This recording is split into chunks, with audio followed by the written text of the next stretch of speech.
¿Cree que fue una conspiración? La palabra conspiración es un poco fuerte, pero desde el punto de vista de la empresa, sin duda fue un asalto al poder.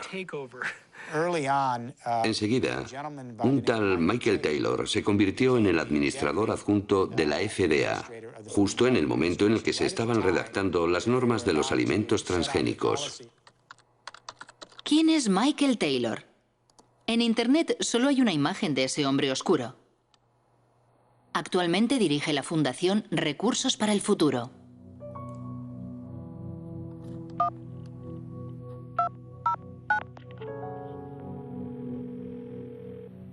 Hola, soy Marie-Monique Robin. Hola, soy Mike Taylor. Quisiera preguntarle sobre su papel cuando trabajaba en la FDA. Antes de ser contratado por la FDA, usted fue abogado de Monsanto durante 7 años, ¿no es así? Bueno, era socio de un bufete de abogados del cual Monsanto era cliente y trabajé en algunos asuntos de Monsanto, sí. Ajá. Aparentemente, si lo que he leído es cierto, la FDA creó un cargo nuevo para usted, jefe de la Comisión de Reglamentación. Bueno, ¿Se trataba de una necesidad específica de la FDA en aquel momento debido a los nuevos transgénicos? yo no tuve nada que ver con los alimentos transgénicos, nada en absoluto. Yo no fui el creador de esa política, pero eso es, simplemente, eso es falso. Llegó a la FDA en julio de 1991. Hasta esa fecha había trabajado en el bufete de abogados King y Spalding. Entre sus clientes se contaba no solo Monsanto, también el IFBC, el Comité Internacional de los Alimentos y la Biotecnología. Escribió un documento para el IFBC explicando la manera en la que al Consejo le gustaría que se reglamentaran los alimentos transgénicos. Si comparamos la propuesta de Michael Taylor para el IFBC y el texto publicado por la FDA, son muy parecidos. Si él no es el autor del reglamento, entonces alguien cogió su documento y lo modificó levemente antes de publicarlo.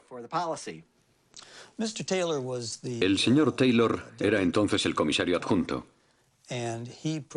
y fue él quien dirigió el proyecto. Él era el jefe, el autor del reglamento, el responsable de llevar el proyecto a buen término. Monsanto supo llevar perfectamente el juego político y legal. Desempeñó un papel clave en la aprobación de la comercialización de las hormonas de crecimiento bovino y en la manera en que el gobierno americano ha administrado la biotecnología. Michael Hansen acaba de mencionar la hormona del crecimiento bovino. ¿De qué se trata? Al parecer es una hormona transgénica que se le inyecta a las vacas para aumentar su producción láctea un 20%. Lo mínimo que se puede decir es que no le gusta a todo el mundo. La hormona es una amenaza para nuestra salud. Veneno mortal. Manipulación. Bautizada como RBGH, hormona recombinante de crecimiento bovino, el producto es comercializado por Monsanto desde 1994 con el nombre de Posilac.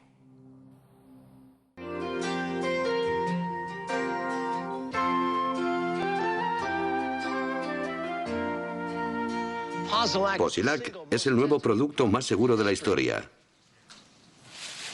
Pronto comprobará los espectaculares resultados que Posilac le ofrece. En 1985, Monsanto presentó un informe ante la FDA solicitando la autorización para comercializar el Posilac. Los expertos de la agencia analizan los ensayos realizados por la firma en ejemplares experimentales. El veterinario de la FDA responsable del expediente se llama Richard Burroughs. En una entrevista declara que responsables de la agencia han suprimido y manipulado datos.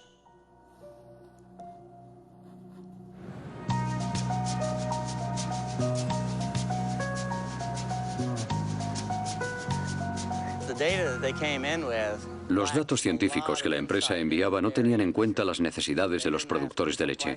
A saber, dos cuestiones clave: enfermedades como la mastitis, es decir, la infección de las ubres, y los problemas de reproducción. Cuando vi que faltaban aquellos datos, les dije, chicos, tenéis que recoger más información. Eso les retrasó de 2 a 3 años. ¿Informó a la FDA de sus preocupaciones? Poco a poco me fueron marginando. Mi jefe puso a sus colaboradores a cargo del expediente y yo tuve cada vez menos acceso a los datos, incluidas cosas que había pedido personalmente, como los estudios sobre la mastitis. Me convertí en un obstáculo, así que decidieron eliminarme y apartarme del trabajo. Hasta que finalmente me despidieron. Me acompañaron hasta la puerta y allí se terminó todo para mí. ¿Recibió amenazas? Sí, de los abogados de Monsanto.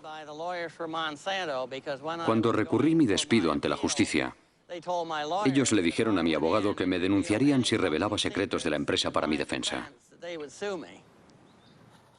Finalmente, la FDA sería condenada a readmitir al veterinario demasiado concienzudo, quien, asqueado, terminaría renunciando. Pero eso no es todo. En Internet se habla también de documentos robados a la FDA y enviados al profesor Samuel Epstein, dirigente de la Coalición por la Prevención del Cáncer.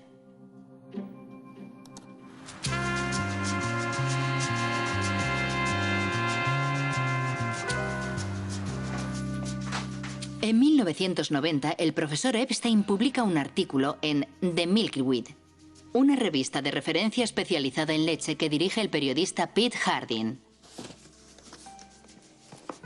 Una primicia basada en documentos secretos que los dos hombres investigaron minuciosamente. Un día encontré en la oficina una caja enorme llena de documentos enviada desde Washington por un remitente anónimo.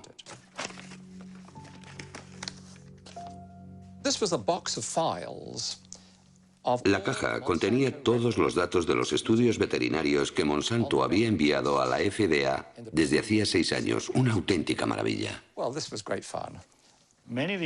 La mayor parte de los documentos son originales, con la frase información interna y confidencial que no puede ser reproducida, revelada o enviada fuera de la empresa sin la debida autorización. Justo lo que un periodista de investigación desea publicar.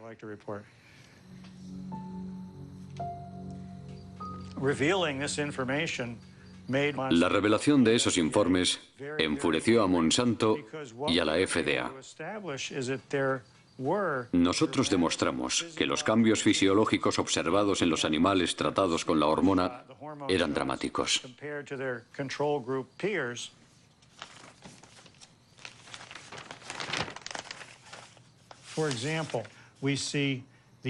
Por ejemplo, el ovario izquierdo de las vacas que habían recibido la hormona sintética es un 34% más grande. Hasta un 42 o un 44% según los grupos. Más aún, los informes demuestran que los animales tratados tienen graves problemas para reproducirse. Los datos son concluyentes. Nosotros proporcionamos los datos sin procesar y procesados, datos contrastados no por nosotros para su verificación. Las autoridades sanitarias que han analizado la somatotropina bovina han comprobado que no existe ningún riesgo para los consumidores. Para Monsanto, la hormona no solo no representa ningún problema, sino que solo conlleva beneficios para el consumidor. Como la composición química de la leche no es alterada por el Posilac, sus propiedades y su gusto no cambian.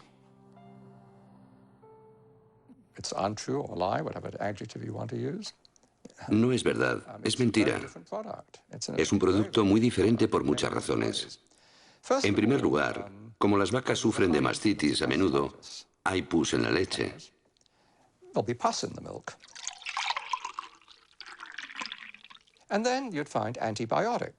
Además, debido al tratamiento de la mastitis, se encuentra una gran cantidad de antibióticos en la leche.